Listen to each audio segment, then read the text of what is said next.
सक्ताः कर्मण्य विद्वांसो यथा कुर्वन्ति भारत कुर्याद् विद्वांस्तथा सक्तः चिकीर्षुर्लोकसंग्रहम्।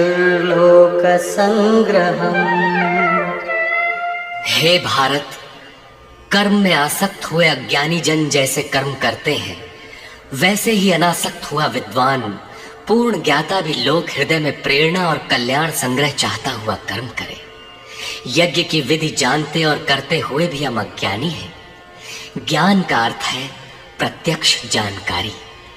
जब तक लेश मात्र भी हम अलग हैं, आराध्य अलग है, तब तक अज्ञान विद्यमान है। जब तक अज्ञान है तब तक कर्म में आसक्ति रहती है। अज्ञानी जितनी आसक्ति से आराधना करता है, उसी प्रकार अनासक्त जिसे कर्मों से प्रयोजन नहीं है तो आसक्ति क्यों होगी। ऐसा पूर्ण ज्ञाता महापुरुष भी लोकहित के लिए कर्म करे, दैवी संपद का उत्कर्ष करे, जिससे समाज उस पर चल सके।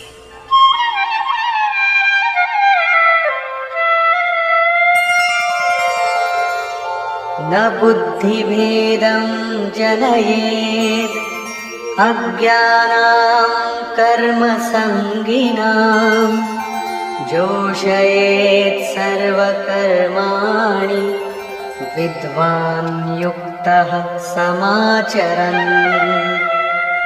ज्ञानी पुरुषों को चाहिए कि कर्मों में आसक्ति वाले अज्ञानियों की बुद्धि में भ्रम न पैदा करें, अर्थात स्वरूपस्थ महापुरुष ध्यान दें कि उनके किसी आचरण से पीछे वालों के मन में कर्म के प्रति अश्रद्धा न उत्पन्न हो जाए।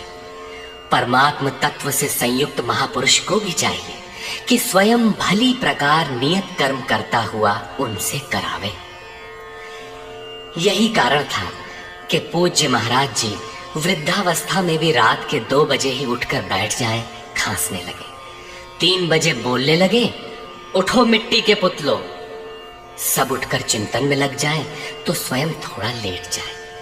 कुछ देर बाद फिर उठकर बैठ जाएं, कहें, तुम लोग सोचते हो कि महाराज सो रहे हैं, किंतु मैं सोता नहीं, श्वास में लगा हूं। वृद्धावस्था का शरीर है, बैठने में कष्ट होता है, इसी से मैं पड़ा रहता हूं। लेकिन तुम्हें तो स्थिर और सीधे बैठकर चिंतन में लगना है।